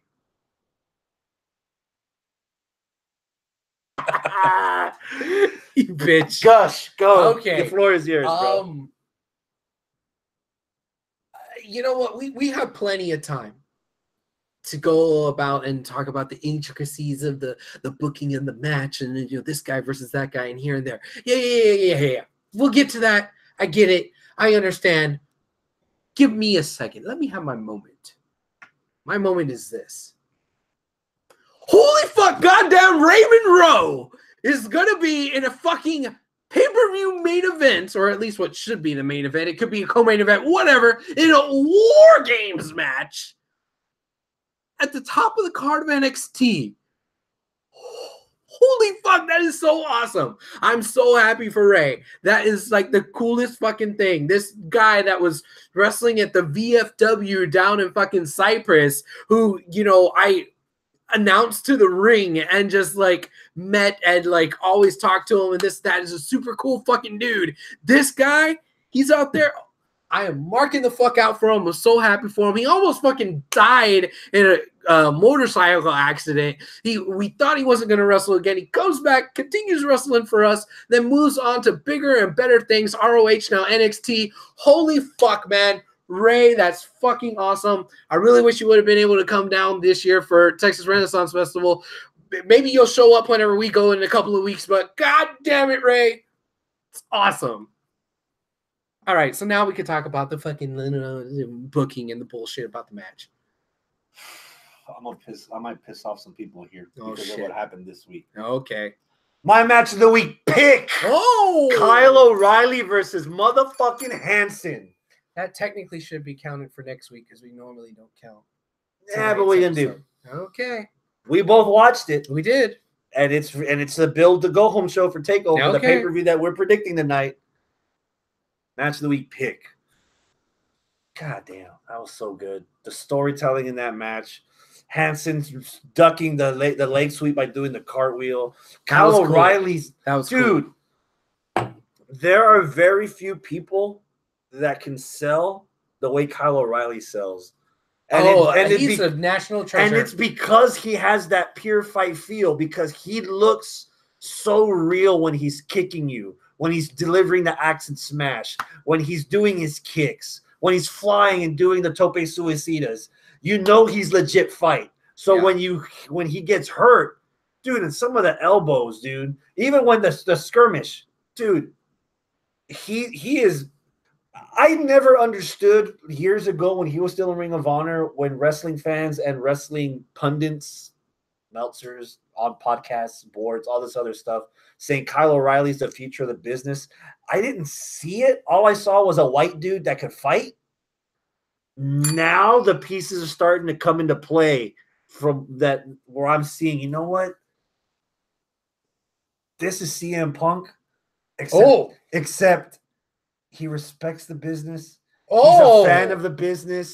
He's not going to leave you when he doesn't get his way. He's not going to do shit personal and go do all kinds of crap, because he, unlike CM Punk, has friends around him that are reminding him why he likes his fucking job. Kyle O'Reilly, under the tutelage of Triple H in the next 10 years, could be the next guy. Could be the next guy. I'm fucking loving O'Reilly. Okay. Red Dragon. God damn, dude. And if I wasn't already sold on the match, dude, that fucking elbow Raymond Rowe gave to fucking Adam Cole. Like, oh my God, he wasn't even that hungry. He just gave him that one piece. Bam, done. You fed. Shut the fuck up. I am like, and it's funny because I said this in the beginning of the show. Sometimes easy is best. We've had at least 15 war games between AWA, NWA, WCW, and now the second one under the WWE banner. It's the same formula. Bad guys first, then the good guy, then the bad guy, then the good guy, then the last one's going to be the good guy, and that's when all hell breaks loose and everybody dies. That's fucking war games. Sometimes you don't mess with the classics. And this is exactly what we're going to get. Well, they messed with the classic last year. But it still worked. It was good. I liked it last year. That's like vegetarian pizza. Pizza's still fucking pizza. Pizza's still delicious, even if you put pineapples on it. Who gives a fuck? It's fucking pizza. Bitch, and why the fuck do you never let me bring Supreme Pizzas over here when you're like, hey, man, go pick up a pie? Hey, you do that shit at your house, not at my party. Oh. So... My pizza is pizza, but then when I try to bring something I like, you're like, no, that's not at my house. It's just pepperoni for me. I got your pepperoni right here, bitch. I had that bacon on Saturday, though. That's true. Yeah. Dude, yeah. War games is usually centered around the blasting cap that makes everything go off. Back in the day, it was Tully Blanchard. Right now, with the Undisputed Era, it could be O'Reilly that holds the glue together. It wouldn't shock me if O'Reilly's the first guy for Undisputed Era in this match of War Games. And I want to see everybody, dude. Again, you already marked out for Raymond Rowe. Seeing a guy like Hanson in the ring in that kind of environment, two rings inside of a cage. Yeah. We've already seen what everyone in Undisputed Era has already done. Dude, I expect Ricochet to fly off the roof of the fucking building, let alone the goddamn cage. And then Pete Dunne's going to just break everybody's orbital bone so that Becky's not alone at the fucking hospital. I fucking want to see this, dude. I have not been this excited for a match in a while, dude. Okay. Like that. If this only had a 2-week Survivor Series build type, I would still be at an 11 for this because it's classic. It's War Games. I'm ready. Give it to me. I'm down, dude. Let's do this shit. I'm ready, man. I'm hyped. My flight better not fucking be delayed. I'm ready, man. Yeah. It's fucking dude, man. Overall, I'm at a fucking 10 for this show. Okay. And if I wasn't there, I would still be at a 10 for this show. This would be the show, like, fuck, if Aaron's got everybody at his place for Survivor Series, I would tell y'all, hey, man, take over at my house. Y'all bring whatever the fuck pizza y'all want. Like, I'm like, this is the fucking show, dude. I'm like psyched, man. I am hyped for this. What about you, man? What's your anticipation for War Games? Altogether, overall, I'll say about a 9.5. Wow. Yeah, I'm there. I mean, your numbers, your anticipation scores reflect the 9. Yeah. Overall, yeah, I think everything's gonna be good. I hope that this doesn't fuck us up because sometimes we're like, yeah, I don't know about this takeover. I'm not sure. And we're like, 6, 7 here, there. And then it happens and we're like, holy fuck, we underrated this for, crazy. But I hope that this time, me and you, we're like rating a lot of shit really high. Hopefully, we're not disappointed. Quiz. When was the last takeover we were disappointed in? San Antonio? Was it? I wouldn't say disappointed, but it wasn't. It was a B- when you're used to seeing a bunch of A's on that honor roll report card. Yeah. But there hasn't, since Arrival, I don't think we've had a takeover that's been like bad that we're complaining about fucking a lot, if not everything on the card. Yeah. So it still has equity in me. So cool. Yeah. That's it for everything, dude. A couple of things to highlight real quick, because I know Robert tried to mention this earlier. They are taping this at Los Angeles, obviously, because Matt Riddle has made himself famous on that side of the country. Bro. Matt Riddle versus Cassius Ohno for next week's episode of NXT, which is going to be taped in front of TakeOver crowd. Yeah. What do you think? I don't know too much about Matt Riddle, so I don't really mark out for him. Did you ever watch his debut match in NXT? Yeah. Yeah, I watched it. It was good. It was interesting. I remember you were more over about the opponent. Yeah, I like the other guy too. Yeah, I don't know. I mean, I'm not there yet with him. Okay. I don't know. But I'm willing to see what he can do against Ohno. I mean, I really don't like Ohno, but Ohno ain't what Chris Hero used to be. Yeah. He ain't. I still wish the best for him. He's a cool guy. Met him a few times. And the fact that they gave him a second chance when his shape is a lot worse than it was when he was first there, they have him there for a reason. So hopefully it works out.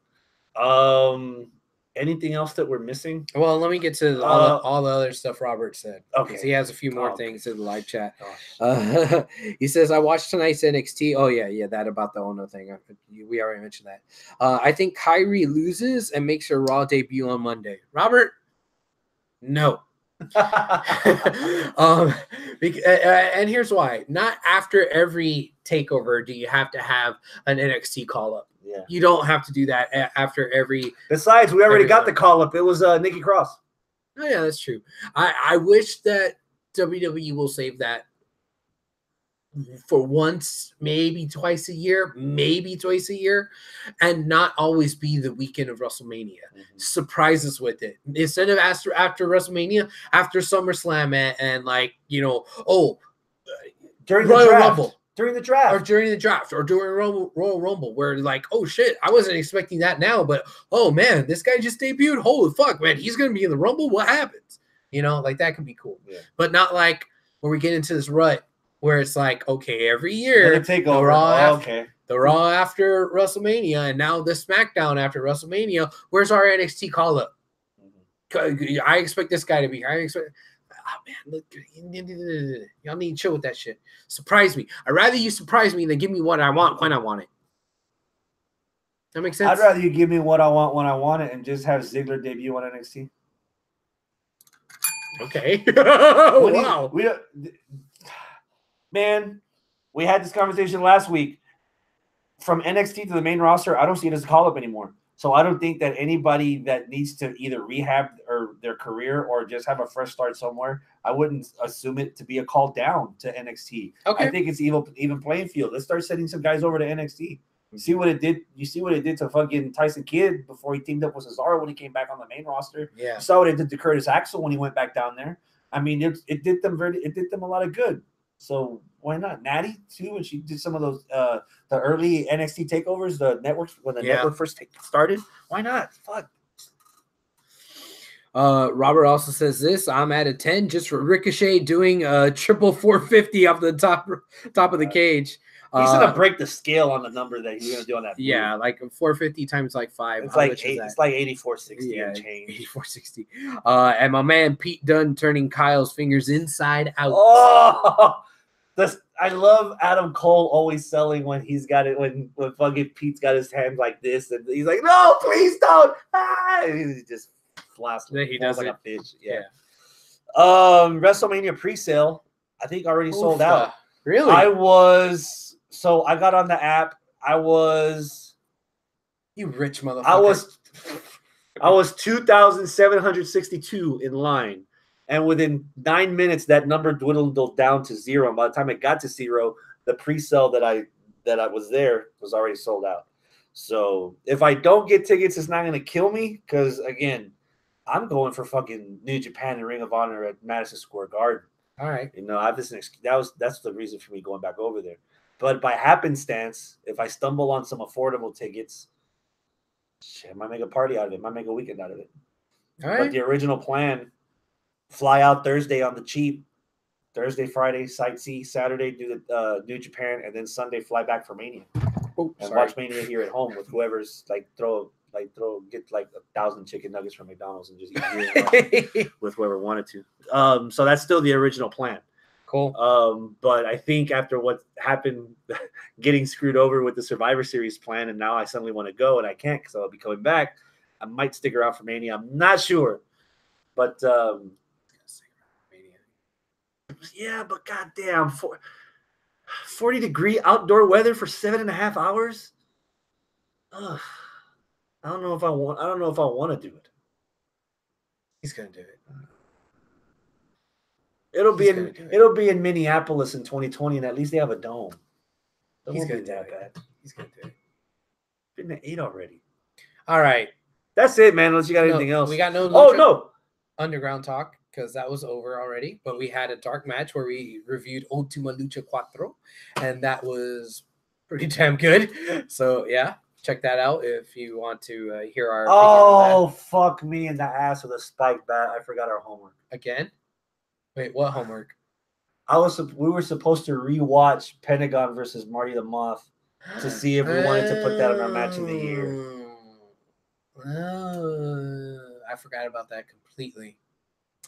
Oh well. Oh, well. Okay, you didn't make it. I didn't make it. No Impact, no New Japan, no nothing else. We're good. We're done. One last thing. This was just a WWE episode. This wasn't on my calendar, but because Scott and I have been talking ever since we came back from All In, whether or not to go to Phoenix for the Royal Rumble. I haven't been to Phoenix specifically to enjoy myself there. Phoenix is a nice town. I drove through. For which pay-per-view? Rumble? The Royal Rumble. Okay. It's on a Sunday in January. 2 days before is Ring of Honor here in Houston at the NRG Arena, which is why it's been off of my radar. We had this conversation earlier.